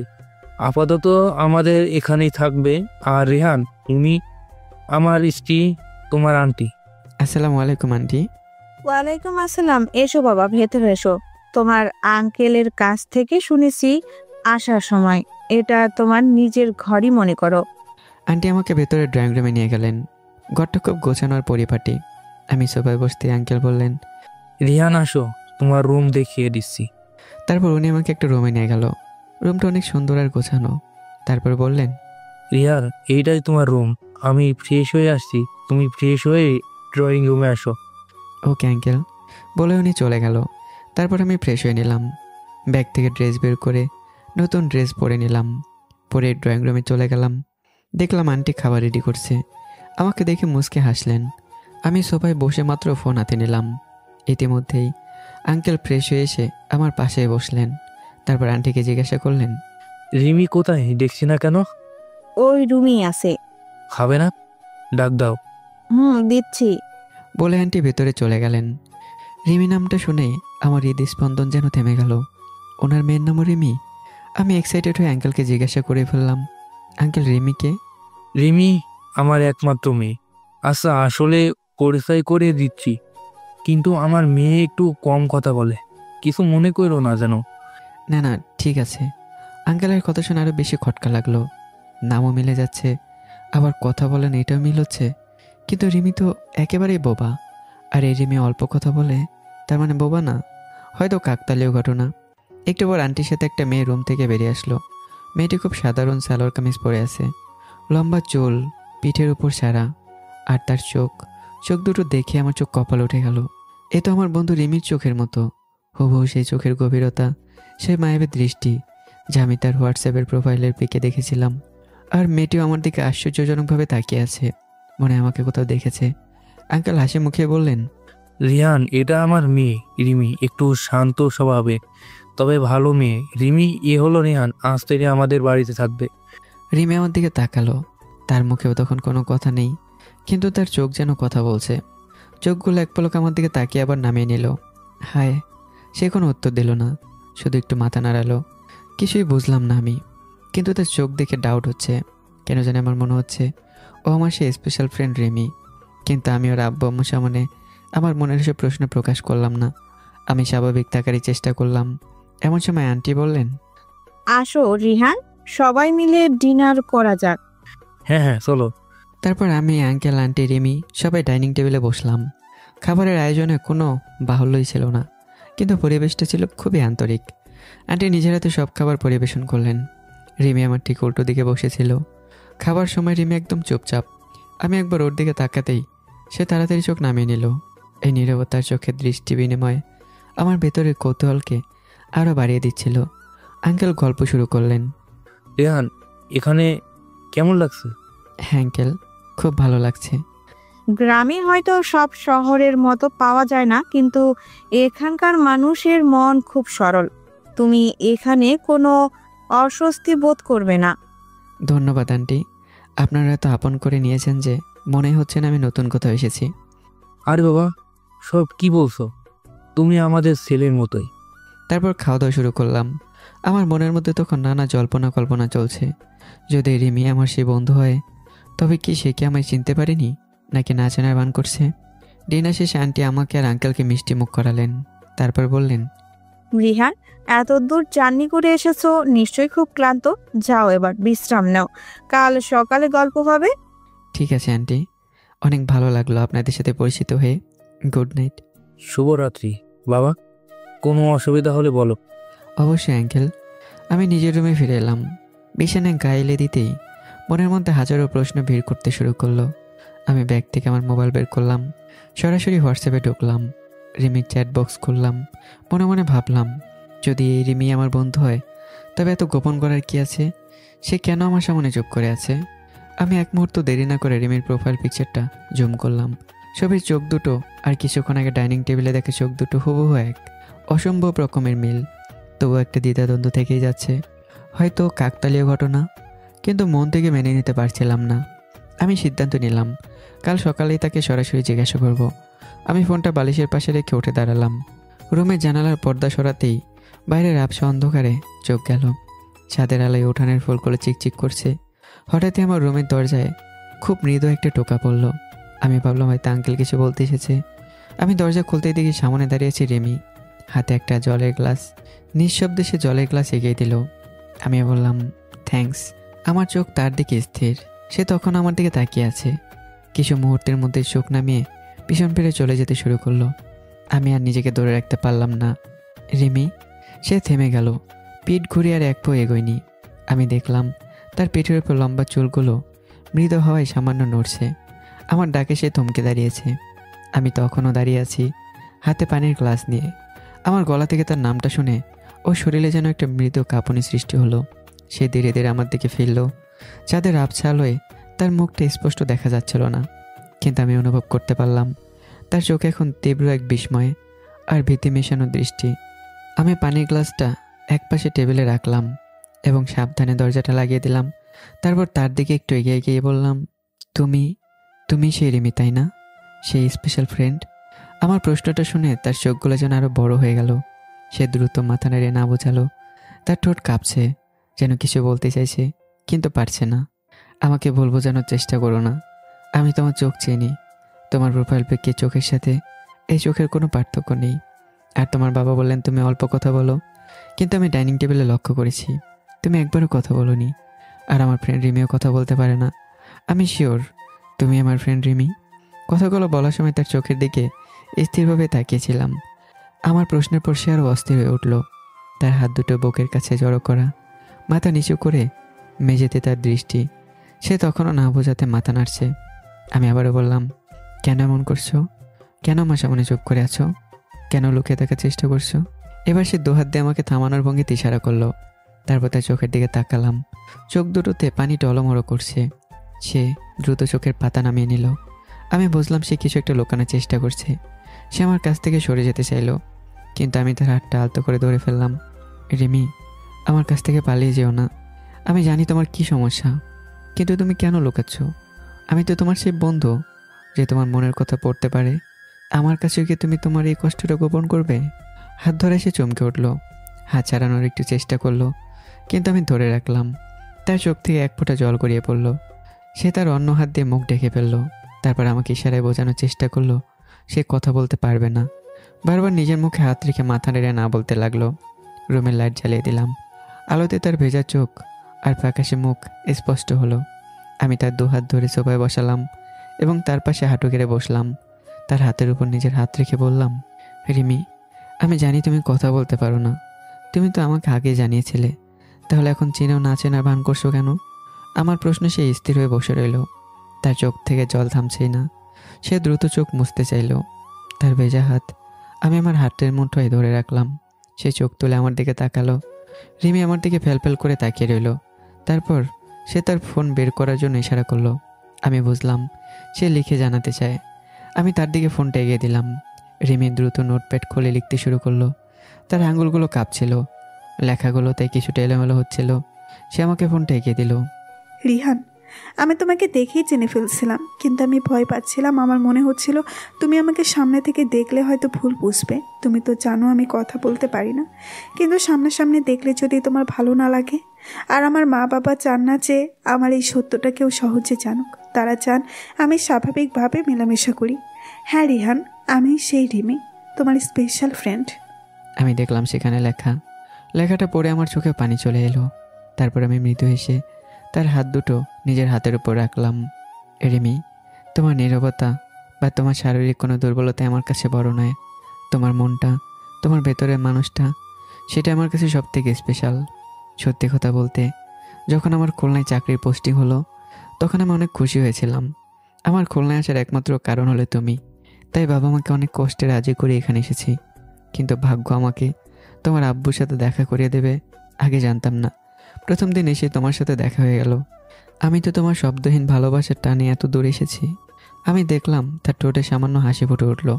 তার চোখে জমে থাকা জলের মধ্যেও যেন একটা জলখানি দেখা গেল। রিমি আবার ফোনটা নিয়ে লিখতে শুরু করলো। তুমি কি আমাকে ভালোবাসো রিহান? লেখাটা পড়ে আমার চোখ বড় বড় হয়ে গেল। আমি রিমির হাতটা ধরে বললাম, ভালোবাসি রিমি, সেই প্রথম দিন থেকেই, কিন্তু কখনো সাহস করিনি। যদি তুমি ব্লক করে দাও তাহলে কিভাবে আর কথা বলবো? তখন তো থাকতেই পারতাম না। সে আমার দিকে তাকিয়ে থাকলো। কিছুক্ষণ পর সে তার হাত থেকে ফোনটা সরিয়ে আমার দিকে হাত ইশারা করে বোঝাতে চাইলো সে আমাকে জড়িয়ে ধরতে চায়। এই প্রথম সে আমার কাছে কিছু চাইলো। আমি দেরি না করে তাকে আলতো করে আমার বুকে টেনে নিলাম। সে আমার কাঁধে মাথা রাখলো। তার শরীরের মৃদু কাঁপুনি তখনও ছিল, তবে তাতে বয়স চেয়ে বেশি ছিল আবেগ। এই নীরব আলিঙ্গনে যেন হাজারো না বলা কথা আদান প্রদান হলো। আমি ফিসফিস করে তার কানের কাছে মুখ নিয়ে বললাম, অনেক ভালোবাসি রিমি, তোমার এই শব্দহীনতায় আমি অনেক ভালোবাসি। সে আমার কথা শুনে আমাকে আরও জোরে জড়িয়ে ধরলো। একটু পর সে আমার কাছ থেকে সরে এলো এবং চোখে জল নিয়ে হাসলো। তার হাসিটা যেন রাতের চাঁদের আলোর মতো স্নিগ্ধ। কাল সকালে চাকরির প্রথম দিন খুব স্পেশালভাবেই শুরু হবে, কারণ আমার ভালোবাসার মানুষ আমার কাছে আছে। রিমি, এখন রাত অনেক হয়েছে, তুমি তোমার রুমে যাও। সে মাথা নেড়ে সম্মতি জানালো। তারপর সে আবার নোটপ্যাডটা হাতে নিল এবং শেষবারের মতো লিখলো, গুড নাইট রিহান, তোমাকে পেয়ে আমি খুব খুশি। আমি তাকে আবারও তার হাসি উপহার দিলাম। সে দরজা খুলে নিঃশব্দে ঘর থেকে বেরিয়ে গেল। আমি দরজার দিকে তাকিয়ে রইলাম। আমার মনে হলো আমার শব্দহীন ভালোবাসা আজ পূর্ণতা পেল। তারপর আমিও ঘুমিয়ে পড়লাম। সকালে অ্যালার্মের আগে ঘুম ভেঙে গেল আমার। ঘড়িতে তখন সকাল 6টা। আজ জীবনের নতুন এক দিনের শুরু, চাকরির প্রথম দিন। গতকাল রাতে রিমির নীরব গভীর ভালোবাসা আমাকে এক নতুন শক্তি জুগিয়েছে। আমি দ্রুত বিছানা ছেড়ে ফ্রেশ হয়ে নিলাম। পরনে হালকা নীল রঙের শার্ট আর কালো ট্রাউজার। অফিসের জন্য তৈরি হয়ে রুম থেকে বেরিয়ে ড্রয়িং রুমে আসতে দেখি আরিফ আঙ্কেল টেবিলে বসে পেপার পড়ছেন। শুভ সকাল রিহান, তৈরি হয়ে গেছো দেখছি। নতুন চাকরির প্রথম দিনের জন্য শুভকামনা। শুভ সকাল আঙ্কেল। ধন্যবাদ। বসো, তোমার আন্টি নাস্তা রেডি করছেন। আমি সোফায় বসতেই আন্টি নরম ধোয়া ওঠা পরোটা আর ডিম নিয়ে এলেন। আন্টির মুখে হাসি দেখে মনটাই ভরে গেল। এসো বাবা, খেতে বসো। আজ তো তোমার চাকরির প্রথম দিন, ভালো কিছু দিয়ে শুরু হোক। আমি নাস্তার টেবিলে বসলাম। তখনই দেখি রিমি দরজার আড়াল থেকে উঁকে দিচ্ছে। চোখাচোখি হতে এসে সামান্য হেসে দ্রুত চোখ নামিয়ে নিল। রিমি, আয়, রিহানের সাথে তুইও নাস্তা করে নে। রিমি ইশারায় না জানিয়ে ভেতরে চলে গেল। আঙ্কেল একটু নিচু স্বরে বললেন, আসলে মেয়েটা একটু লাজুক আর চাপা স্বভাবের, তাই কিছু মনে করো না বাবা। না আঙ্কেল, ঠিক আছে। নাস্তা শেষ হতেই আমি বাবার কথা মতো তাকে ফোন করলাম। করে বললাম, আসসালামু আলাইকুম। ওয়ালাইকুম সালাম, কেমন আছিস বাবা? আলহামদুলিল্লাহ আব্বু, ভালো। আপনারা কেমন আছেন? ভালো আছি বাবা। সরি আব্বু, কাল এসে একটু ব্যস্ত ছিলাম তো তাই ফোন দিতে পারিনি, তবে ভালো মতো পৌঁছে গেছি। শুনে অনেক ভালো লাগলো। তোর আম্মু তো অনেক টেনশন করছে। তোমরা চিন্তা করো না আব্বু, এখানে আঙ্কেলের সাথে পরিচয় হয়েছে, এখন ওনার বাড়িতে আছি। তাই নাকি? খুব ভালো কথা, টেনশন মুক্ত হলাম। আজ তোর প্রথম দিন, মন দিয়ে কাজ করিস, সাবধানে থাকিস, আর মায়ের সাথে কথা বল একটু। তারপর আম্মুর সাথে কিছুক্ষণ কথা বলে তার থেকে দোয়া নিয়ে ফোন রেখে দিলাম।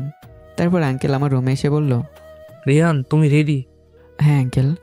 তুমি তো ভূমি অফিস চিনো না, চলো আজকে আমি তোমায় নিয়ে যাই। তাহলে তো খুব ভালোই হয় আঙ্কেল। তাহলে এসো। তারপর আমি আঙ্কেলের সাথে বেরিয়ে পড়লাম। রাস্তায় আমি আঙ্কেলকে বললাম, আঙ্কেল আপনাদের গ্রামটা না অনেক সুন্দর। ঠিক বলেছো, তুমি অফিস থেকে আসো, আমি রিমিকে বলে রাখবো গ্রামটা তোমায় ঘুরে দেখাবে। Thank you uncle. তারপর আঙ্কেল আমাকে অফিস পর্যন্ত হেঁটে নিয়ে গেলেন। অফিসের কাছে পৌঁছাতে উনি বললেন, এই নাও রেহান, এটাই ভূমি অফিস। তারপরে আমি ওনাকে ধন্যবাদ জানিয়ে অফিসের ভেতরে চলে আসলাম। প্রথম দিনটা ছিল গোছানো আর আনুষ্ঠানিকতায় ভরা। অফিসের নতুন সহকর্মী, ফাইল আর কাজের প্রাথমিক ধারণা নিতেই দুপুর গড়িয়ে বিকেল 5টা বাজতে আমার ছুটি হয়ে গেল। তারপর আমি আবারও হেঁটে বাসায় চলে আসলাম। এসে ভেতরে গিয়ে ফ্রেশ হয়ে নিলাম। তারপর ফিরেই চিন্তা করলাম আজকে রিমির সাথে ঘুরতে যাব। আমি পকেট থেকে ফোন বের করে রিমিকে মেসেজ করলাম, রিমি আজকে একটু আমাকে রূপসা নদী ঘুরতে নিয়ে যাবে? প্রায় সঙ্গে সঙ্গে রিপ্লাই এলো, হ্যাঁ কিন্তু বাবা। কোনো চিন্তা করো না, সেটা আমি ম্যানেজ করব, তুমি বাইরে এসো। ওকে বলে আমি ড্রয়িং রুমে চলে আসলাম। আসতেই দেখে রিমি বেরিয়ে আসলো। রিমি একটা হালকা আকাশি রঙের সালোয়ার কামিজ পরে দরজার সামনে দাঁড়িয়ে আছে। আমাকে দেখে তার মুখে সেই স্নিগ্ধ হাসি যা শুধু আমিই পড়তে পারি। আমায় দেখে আঙ্কেল বলল, আরে রিহান, কখন ফিরলে? এই তো একটু আগেই। প্রথম দিন অফিসটা কেমন লাগলো? খুব ভালো আঙ্কেল, একটা কথা বলতাম। বলো, কি বলবা? আঙ্কেল আপনাদের গ্রামটা একটু ঘুরে দেখতে চাই, কিন্তু আমি তো কিছু চিনি না। ও এই কথা, অবশ্যই দেখবে। আমি আমার মেয়েকে বলে দিচ্ছি, তার সাথে ঘুরে এসো। Thank you uncle. তারপর আঙ্কেল রিমিকে পারমিশন দিল আমার সাথে যাওয়ার জন্য। রিমি খুশি মনে আমার সাথে ঘুরতে বের হলো। আমরা কোনো রিক্সা না নিয়ে হাঁটতে শুরু করলাম রূপসা নদীর ঘাটের দিকে। রিমি আমার পাশে নীরবে হাঁটছিল। আমি বুঝতে পারছিলাম তার নীরবতা আজ আর কষ্টের নয়, ভালোবাসার। কিছুক্ষণ হাঁটার পর আমরা রূপসা নদীর ঘাটে গিয়ে পৌঁছালাম। রূপসা নদীটা আজ একটু বেশি সুন্দর লাগছে। ঘাটে পৌঁছে আমরা নৌকায় উঠলাম। সন্ধ্যা ঘনিয়ে আসছে। নদীর পানিতে তখন আলো আধারের এক অদ্ভুত খেলা। নদীর বাতাস গায়ে লাগতেই রিমি চোখ বন্ধ করে একটা গভীর শ্বাস নিল। আমি মৃদু স্বরেই বললাম, তুমি এই রূপসা নদী আর ব্রিজকে অনেক ভালোবাসো তাই না? রিমি চোখ না খুলেই তার ফোন বের করলো। সে লিখলো, হ্যাঁ, এই শান্ত নদীটা আমার সব কষ্টের নীরব সঙ্গী। আমার মনের সব কথা যেন এই নদী বুঝতে পারে। কিন্তু আজ থেকে তোমার কষ্টের সঙ্গে শুধু এই নদী নয়, আমিও। আর তোমার মনের সব কথা আমার কাছে বলতে পারো। আমি তার পাশে গিয়ে বসলাম। নৌকায় মৃদু দোলনি আর নদীর ঢেউ শব্দ ছাড়া অন্য কোনো আওয়াজ নেই। রিমি দ্রুত ফোন বের করে লিখলো, তোমার ভালোবাসা আমার জন্য খুব স্পেশাল। এই ভালোবাসা আমার নীরব জীবনকে যেন শব্দ এনে দিয়েছে। আমি তার হাতটা আলতো করে ধরলাম। আমাদের হাতে হাত স্পর্শ হলো। সে আমার দিকে তাকালো। নৌকা নদীর তীরে ফেললো। রিমি দ্রুত তার নোটপ্যাড বের করলো। আজকের সন্ধ্যাটা আমার জীবনের সেরা মুহূর্ত, ধন্যবাদ। এটা পরে আমিও মৃদু হাসলাম। তারপর বললাম, আমিও খুব খুশি। আমরা হাতে হাত রেখে নদীর পাড় ধরে কিছুক্ষণ হেঁটে চললাম। ব্রিজের আলোয় চারপাশটা আবছা সুন্দর লাগছিল। আমাদের নীরব পথ চলায় শুধু আমাদের ভালোবাসার শব্দই বাজছিল। রিমি হঠাৎ ইশারায় বাড়ির দিকে ফেরার তাড়া দিল। সে ঘড়ির দিকে ইশারা করে বোঝালো দেরি হয়ে যাচ্ছে। তাই আমরা দ্রুত বাড়ির দিকে রওনা হলাম।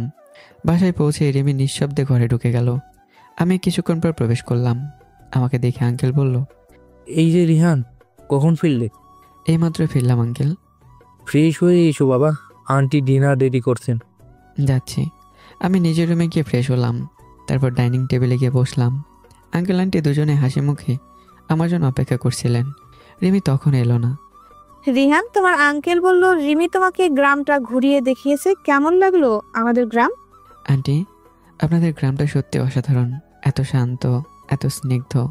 ঢাকায় কোলাহল থেকে সম্পূর্ণ আলাদা। আর রূপসা নদীর তো তুলনাই হয় না। মনে হলো যেন কোনো শিল্পী রাখা ছবি। ঠিক বলেছো বাবা, এখানকার শান্ত জীবনটাই আমাদের সব থেকে প্রিয়। আর নদীটা তো আত্মার শান্তি। তোমার ভালো লেগেছে শুনে খুশি হলাম। একটু পর রিমি চলে এলো। সে শান্তভাবে এসে আমার উল্টো দিকে বসলো। যদিও সে কোনো কথা বলল না। ডিনার শেষে আন্টি বললেন, আজকে অনেক ধকল গেল রিহান, সকালে আবার অফিস, এবার গিয়ে বিশ্রাম নাও। জি, গুড নাইট আঙ্কেল আন্টি। শুভরাত্রি বাবা। তারপর আমি রুমে ঢুকলাম, কিন্তু কিছুতেই ঘুম আসছিল না। তাই ব্যাগ থেকে একটা সিগারেট বের করলাম। আসলে কলেজ জীবন থেকে মাঝে মাঝে সিগারেট খাওয়ার অভ্যাস হয়ে গেছে। বাবা মায়ের সামনে কখনো এসব করিনি। এখানেও আঙ্কেল আন্টির সামনে করা সম্ভব নয়। তাই আমি চুপি চুপি রুম থেকে বেরিয়ে এলাম। উঠোনে তখন চাঁদের মৃদু আলো। আমি গেটের কাছাকাছি গিয়ে একটা সিগারেট ধরালাম। প্রথম টানেই শান্তি পেলাম, কিন্তু শান্তিটার বেশিক্ষণ থাকলো না। সিগারেটের ধোঁয়া ছাড়তেই হঠাৎ মনে হলো কেউ যেন আমাকে দেখছে। আমি ঘুরে তাকাতেই দেখি রিমি দরজার সামনে দাঁড়িয়ে আছে। তার মুখটা চাঁদের আলো স্পষ্ট। তার চোখে রাগ স্পষ্ট ফুটে উঠেছে। আমার দিকে অগ্নিদৃষ্টি নিক্ষেপ করছে। আমি তাড়াতাড়ি সিগারেটটা ফেলে দিলাম এবং পা দিয়ে পিষে নিভিয়ে দিলাম। রিমি, তুমি কখন এলে? রিমি দ্রুত হেঁটে আমার দিকে এগিয়ে এলো। তার চোখে রাগের জল টলমল করছে। সে দ্রুত হাতে নোটপ্যাড বের করলো আর লিখতে শুরু করলো। তার আঙ্গুল কাঁপছিল, কিন্তু রাগে যেন তার লেখার গতি ছিল তীব্র। সে আমাকে ফোনটা এগিয়ে দিল, আর সেখানে লেখা, কুত্তা, তোর সাহস হয় কি করে এটা খাওয়ার? আমি তোকে বিশ্বাস করি, আর তুই একটা কুত্তা। কেন এমন করলি? এটা কি তুই জানিস না? তোর মতো বিড়ালকে আমি ঘৃণা করি। যা, আমাকে শুধু কষ্ট দিস। লেখাগুলো পড়ে আমার বুকটা কেঁপে উঠল। আমি ফোনটা রেখে তার হাত দুটো ধরলাম। রিমি, প্লিজ এইভাবে বলো না। I am sorry. রিমি তার হাত ছাড়িয়ে নেওয়ার জন্য জোরে ধাক্কা দিল। তারপর আগে ফুসতে ফুসতে সে আমার বুকে কিল মারতে শুরু করলো। যদিও কিলগুলো খুব জোরে ছিল না, কিন্তু প্রতিটি আঘাত ছিল তার অভিমানের প্রকাশ। তারপর আমি আবারও বললাম তো সরি, আমি তোমাকে কষ্ট দিতে চাইনি। সে কাঁদতে কাঁদতে থামলো। তার চোখ দিয়ে জল গড়িয়ে পড়ছিল। সে তার ছোট হাত দিয়ে নিজের মুখ ঢেকে ফেললো। তারপর আমি আবার বললাম, প্লিজ আমার দিকে তাকাও। আমি তোমাকে ভালোবাসি রিমি, আর এরকম করবো না, সরি। সে মুখ থেকে হাত সরালো। তার ভেজা চোখ আমার দিকে তাকিয়ে আছে। আমি কথা দিচ্ছি রিমি, আজকের পর থেকে এটার কখনোই খাবো না। আমি শপথ করছি, আমার জীবনে তোমার চেয়ে বেশি মূল্যবান আর কিছুই নেই। আমি তোমার ভালোবাসা হারানোর ভয়ে এটা এই মুহূর্তেই ছেড়ে দিতে পারি। আমার কথাগুলো শুনে সে আমার দিকে তাকালো। সে তার চোখের জল মুছে কাঁপা কাঁপা হাতে লিখলো, সত্যি বলছো? আর কখনো খাবে না? আমি তার হাত ধরে বললাম, সত্যি বলছি, প্রমিস। আমার কথায় তার ঠোঁটে সামান্য হাসি ফুটে উঠল। তার অভিমান যেন আস্তে আস্তে গলে গেল। আমি তাকে আলতো করে আমার কাছে টেনে নিলাম। আমাকে ক্ষমা করে দাও। এরকম কিছুক্ষণ থাকার পর হঠাৎ দরজায় মৃদু খটখট শব্দ হলো। আওয়াজে রিমি চমকে উঠল এবং দ্রুত নিজেকে আমার বুক থেকে সরিয়ে নিল। দুজনে তড়িঘড়ি করে সরে দাঁড়ালাম। রিমি ভয়ে কাঁপছিল, আর আমার হৃদস্পন্দন বেড়ে গিয়েছিল। দরজা ঠেলে বাহিরে আরিফ আঙ্কেল। তিনি হয়তো বাইরে হাওয়া খেতে আসছিলেন, কিন্তু আমাদের দুজন কীভাবে অপ্রত্যাশিতভাবে কাছাকাছি এবং ভীত অবস্থায় দেখে তিনি দরজার টোকাতেই থমকে গেলেন। তার চোখ দুটো স্থির, বিস্ময়ে বিস্ফোরিত।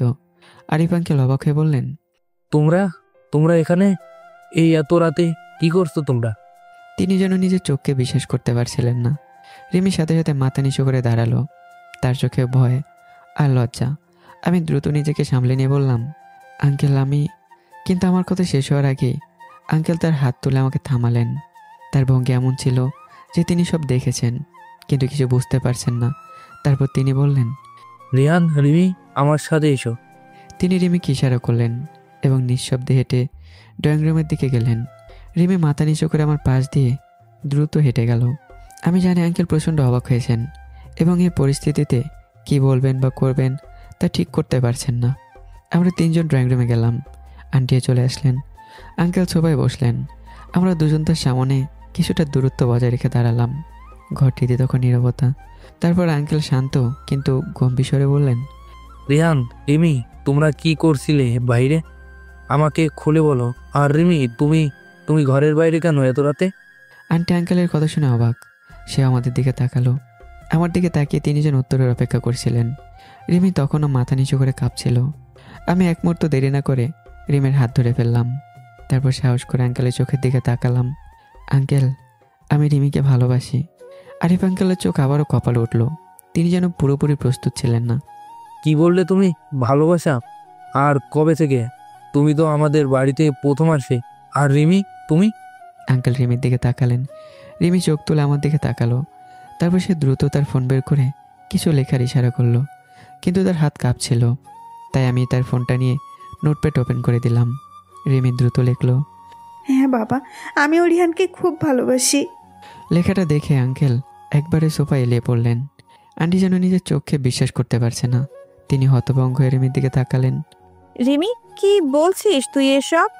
আর এই ছেলে রিহান তো 2 দিন হলো আমাদের বাড়িতে এসেছে, সে তোর ব্যাপারে কিছুই জানে না। আমি আঙ্কেল আন্টি দ্বিধা বুঝতে পারছিলাম। তারা চাইছিলেন না তাদের মেয়ে সত্যটি সামনে আসুক।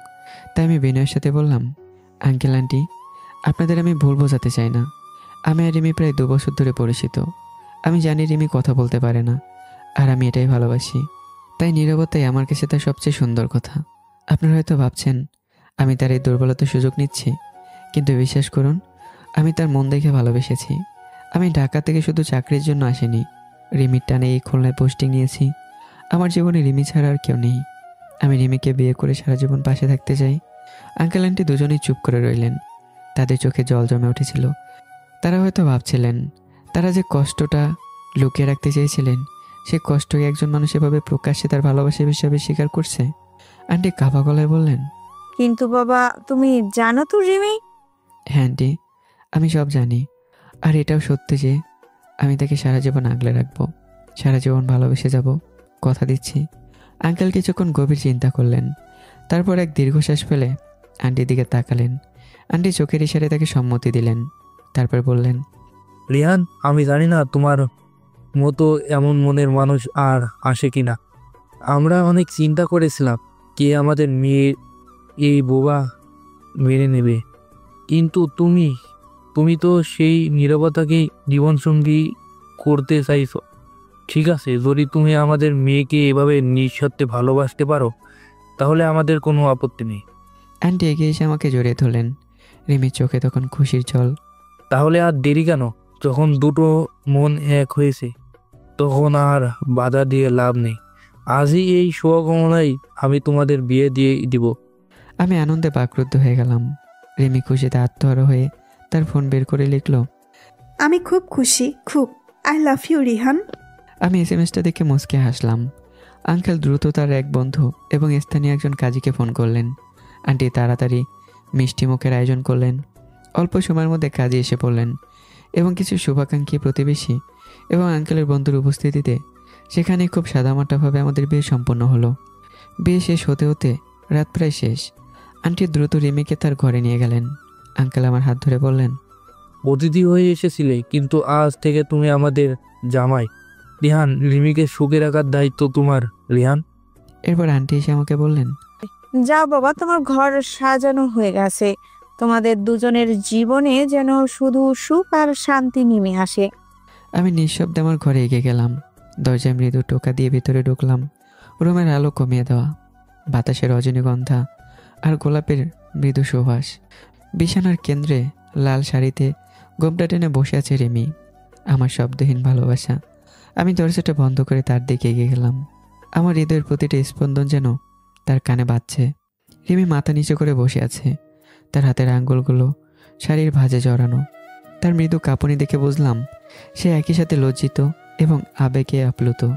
আমি বিছানার একপাশে গিয়ে বসলাম, তারপর খুব আলতো করে তার কাঁধে হাত রাখলাম। রিমি, আমার মৃদু ডাকে তার শরীরে যেন বিদ্যুৎ খেলে গেল। সে ধীরে ধীরে মাথা তুলল, কিন্তু ঘোমটার আড়ালে তার মুখ ঢাকা। আমি আলতো করে তার ঘোমটা তুলে ধরলাম। ল্যাম্পের নরম আলোয় তার মুখটা দেখতে পেলাম। চোখ দুটো ভেজা, কিন্তু তার ঠোঁটে সেই স্নিগ্ধ হাসি যা আমি এতদিন মেসেজে অনুভব করেছি। তার চোখে এখন কোনো ভয়ের চিহ্ন নেই, আছে শুধু নিঃশর্ত ভালোবাসা। আমি তার দিকে চোখে, তার ভেজা চোখে একটা গভীর চুমু দিলাম, তারপর তার কপালে। তারপর বললাম, তুমি আজ থেকে শুধু আমার রিমি, আমার শব্দহীন ভালোবাসা। রিমি দুহাত বাড়িয়ে আমার শার্টের কলার আলতো করে ধরেছিল। সে তার নীরব ভাষা দিয়ে বোঝাতে চাইছিল সে আমাকে কতটা ভালোবাসে। আমি তাকে আরও কাছে টেনে নিয়ে তার মুখে ঝুঁকে পড়লাম। প্রথমে স্পর্শেই দুজনে যেন কেঁপে উঠলাম। তার নরম ঠোঁটের উষ্ণতা আমার সমস্ত অস্তিত্বকে গ্রাস করে নিল। চুম্বন যখন গভীর হলো, তখন রিমি তার হাত দিয়ে আমাকে শক্ত করে জড়িয়ে ধরলো। আমি তাকে বিছানায় শুয়ে দিলাম, তারপর লাইট অফ করে দিলাম। আর কিছু দেখা যাচ্ছে না গাইস, আপনারা কি দেখেন? শেষ হয়েছে তো, আমাদের এখন একা থাকতে দিন না, এত কিছু দেখতে হবে না। আপনারা এখন যান, গল্পটা এখানেই শেষ। তো বন্ধুরা, গল্পটা কেমন হয়েছে অবশ্যই কমেন্ট করবেন। চ্যানেলটা একটু সাবস্ক্রাইব করে দে না রে ভাই। ভালো থাকবেন, সুস্থ থাকবেন, আল্লাহ হাফেজ।